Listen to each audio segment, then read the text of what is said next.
तो दोस्तों मैनचेस्टर में इंग्लैंड के खिलाफ चौथे टेस्ट मुकाबले के पहले दिन इंग्लैंड की खौफनाक तेज तर्रार गेंदबाजी के सामने टीम इंडिया के टॉप ऑर्डर बल्लेबाजों के सस्ते में विकेट खोने के बाद पूरी तरीके से बैकफुट पर आ गई थी टीम इंडिया। लेकिन इसके बाद संकट मोचन का रूप लेकर के मैदान में आए केएल राहुल और ऋषभ पंत ने अपनी बल्लेबाजी से किया कमाल, जहाँ दोनों ही बल्लेबाजों ने आक्रामक रवैया अपनाते हुए सबसे पहले इंग्लैंड टीम के तेज गेंदबाजों के धागे खोलकर रख दिए और अपने ही रंग में बल्लेबाजी करते हुए दोनों ही बल्लेबाजों ने ठोक दिया टेस्ट का सबसे तूफानी शतक और पहले ही दिन टीम इंडिया को पहुंचाया काफ़ी मजबूत स्थिति में। नमस्कार दोस्तों, स्वागत है आपके अपने खूबसूरत से क्रिकेट चैनल क्रिक अबूबू में। दोस्तों इस वीडियो में हम आपको भारत और इंग्लैंड के बीच मैनचेस्टर में खेले गए चौथे टेस्ट मुकाबले के पहले दिन की पूरी रोमांचक हाईलाइट आपको दिखाने वाले हैं। लेकिन वीडियो में आगे बढ़ने से पहले आप ऋषभ पंत और केएल राहुल में से किसे बेहतरीन विकेटकीपर बल्लेबाज मानते हैं, कमेंट में बताना बिल्कुल भी ना भूलें। दोस्तों आपको बता दें कि भारत और इंग्लैंड के बीच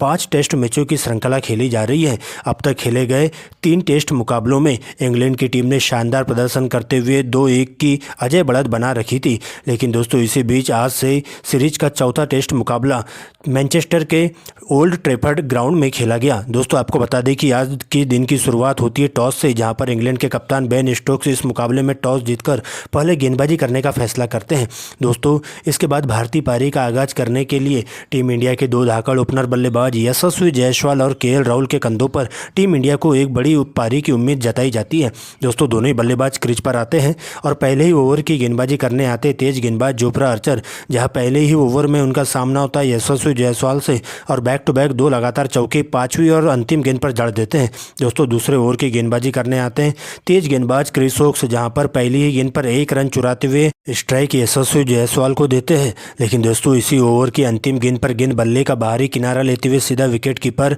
जेमी स्मिथ के दस्तानों में चली जाती है और इस प्रकार से यशस्वी जायसवाल मात्र 8 रनों की सस्ती पारी खेलते हुए एक बार फिर से सस्ते में अपना विकेट खोकर पवेलियन की ओर लौट जाते हैं। दोस्तों इसके बाद करुण नायर उनकी जगह स्थान लेने के लिए केएल राहुल का साथ देने के लिए क्रीज पर आते हैं और इसके बाद दोनों ही बल्लेबाज काफ़ी संभल कर बल्लेबाजी करते हुए टीम इंडिया के स्कोर को आगे बढ़ाने की कोशिश करते हैं, जहाँ पर दोनों ही बल्लेबाज अच्छी गेंदों को छोड़ते हुए खराब गेंदों को ही बाउंड्री लाइन के बाहर पहुंचाते हुए चलते हैं और पहले 10 ओवर के बाद भारतीय टीम का स्कोर 1 विकेट के नुकसान पर 50 रनों तक पहुंच जाता है। लेकिन दोस्तों 11वें ओवर में एक बार फिर से सनसनी पैदा करते हुए तेज गेंदबाज जोफ्रा आर्चर आते हैं और आते ही अपनी खौफनाक तेज तर्रार गेंदबाजी से अच्छी लय में दिखाई दे रहे करुण नायर को 22 रनों की निजी स्कोर पर कैच आउट करवा देते हैं और इस प्रकार से भारतीय टीम को करुण नायर के रूप में दूसरा बड़ा झटका लगता है। दोस्तों इसके बाद एक छोर से अभी भी केएल राहुल अंगद की तरह डटकर मुकाबला जारी रखते हैं और अब उनका साथ देने के लिए भारतीय टीम के यशस्वी कप्तान शुभमन गिल की मैदान में एंट्री होती है।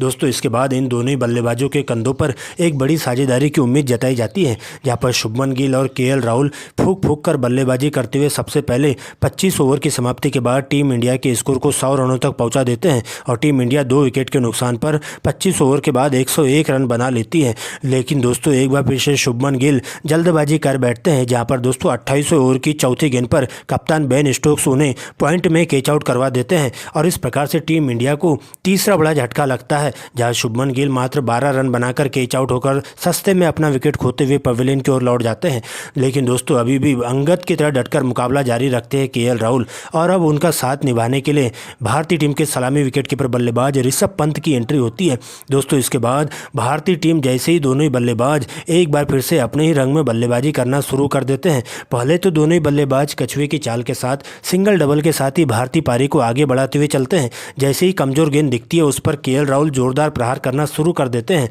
और 30 ओवर की समाप्ति के बाद टीम इंडिया का स्कोर 140 रनों तक पहुंच जाता है और अगले ही ओवर में केएल राहुल कप्तान बेन स्टोक्स को बैक टू बैक 2 लगातार कवर ड्राइव लगाते हुए 62 गेंदों में अपना अर्धशतक पूरा कर लेते हैं। दोस्तों इसी बीच लंच ब्रेक हो जाता है और लंच ब्रेक की समाप्ति तक भारतीय टीम 160 रन बना लेती है 3 विकेट के नुकसान पर। लेकिन दोस्तों जैसे ही लंच ब्रेक खत्म होता है उसके बाद ऋषभ पंत का बल्ला जमकर गरजता है और इसके बाद तो इंग्लैंड टीम के सभी गेंदबाजों को आड़े हाथों लेते हुए ऋषभ पंत चौके छक्कों की भरमार लगा देते हैं, जहाँ पर देखते ही देखते ऋषभ पंत अपने ही रंग में बल्लेबाजी करते हुए केएल राहुल से भी तेज गति से रन बरसाना शुरू कर देते हैं और पूरी तरीके से इस मुकाबले में इंग्लैंड टीम के गेंदबाजों पर दबाव बनना शुरू हो जाता है, जहां पर दोस्तों 40वें ओवर में ऋषभ पंत के द्वारा 2 छक्के और 2 लगातार चौके शोएब बशीर को लगा दिए जाते हैं। वही दोस्तों अगले ही ओवर में ब्रेंडन कार्स को टारगेट करते हुए केएल राहुल 1 छक्का और 1 चौका लगा देते हैं। वही दोस्तों एक बार फिर से ऋषभ पंत के द्वारा अगले ही ओवर में बेन स्टोक्स को 2 गगनचुंबी छक्के लगा दिए जाते हैं और इन 2 छक्कों की मदद से सबसे पहले ऋषभ पंत मात्र 39 गेंदों में अपनी हाफ सेंचुरी पूरी करते हैं और टीम इंडिया का स्कोर यहां पर तेजी से 300 रनों तक पहुंच जाता है। दोस्तों इसके बाद तो दोनों ही बल्लेबाज पीछे मुड़कर देखने का नाम नहीं लेते हैं और अपने ही रंग में बल्लेबाजी जारी रखते हैं और पूरी तरीके से इस मुकाबले में हावी होना शुरू हो जाते हैं। भारतीय टीम की यह सलामी जोड़ी देखते ही देखते 7 की साझेदारी भी पूरी कर लेती है और पूरी तरीके से इस मुकाबले में हावी होते हुए इंग्लैंड टीम के स्पिन गेंदबाजों के साथ साथ तेज गेंदबाजों के ऊपर दबाव बनना शुरू हो जाता है। यहाँ के बाद इंग्लैंड के सभी गेंदबाज विकेट के लिए तरसते हुए दिखाई देते हैं, लेकिन भारतीय टीम की इस बल्लेबाजी एक बार फिर से मजबूत दिखाई देती है और टी ब्रेक की समाप्ति तक टीम इंडिया 350 रन बना लेती है, जहां पर केएल राहुल अभी भी क्रीज पर 70 रन तो वह ऋषभ पंत 54 रन बनाकर नाबाद रहते हैं। दोस्तों जैसे ही तीसरे सेशन का खेल की शुरुआत होती है, इसके बाद केएल राहुल और ऋषभ पंत आक्रामक शैली में 5वें गेयर में बल्लेबाजी करना शुरू कर देते हैं, जहां पर इंग्लैंड टीम के गेंदबाजों के ऊपर जमकर बरस पड़ते हैं। आपको बता दें कि क्रिस वोक्स के एक ही ओवर में ऋषभ पंत 3 लगातार गगनचुंबी छक्के लगाते हुए उनकी लाइन लेंथ खराब करके रख देते हैं, जबकि दोस्तों अगले ओवर की गेंदबाजी करने आए स्पिन गेंदबाज जो रूट के एक ही ओवर में केएल राहुल 2 छक्के और 1 चौका लगा देते हैं और इस प्रकार से इन दोनों ही बल्लेबाजों के बीच में 150 रनों की साझेदारी भी पूरी हो जाती है और टीम इंडिया काफ़ी मजबूत स्थिति में आकर खड़ी हो जाती है। इंग्लैंड के सभी गेंदबाज 1 विकेट की तलाश में दिखाई देते हैं, लेकिन इस साझेदारी को तोड़ना इंग्लैंड के सभी गेंदबाजों के बस में नहीं होता है। दोस्तों इसके बाद जैसे ही केएल राहुल 65वें ओवर में बैक टू बैक 2 लगातार कवर ड्राइव लगाते हुए मात्र 90 गेंदों में ही अपना शतक पूरा कर लेते हैं और जहां पर जोफ्रा आर्चर को उनके द्वारा टारगेट किया जाता है। इस प्रकार से केएल राहुल एक बार फिर से अपने शानदार फॉर्म में दिखाई देते हैं, जबकि दोस्तों 80वें ओवर में ऋषभ पंत भी 1 छक्का और 1 चौका लगाते हुए ब्रेंडन कार्स को मात्र 75 गेंदों में ही अपना शतक पूरा कर लेते हैं और पूरी तरीके से इस मुकाबले का रुख पलट कर रख देते हैं और देखते ही देखते इन दोनों ही बल्लेबाजों के बीच में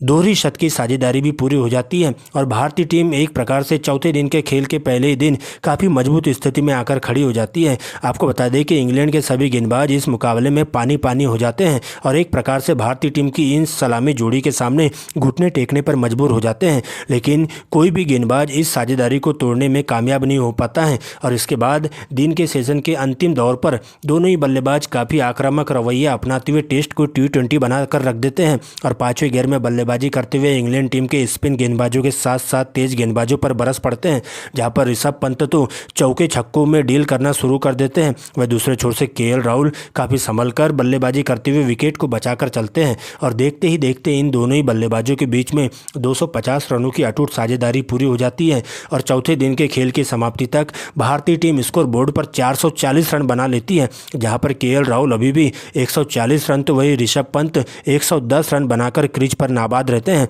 और इंग्लैंड टीम के सभी गेंदबाज विकेट के लिए तरसते हुए पानी पानी हो जाते हैं।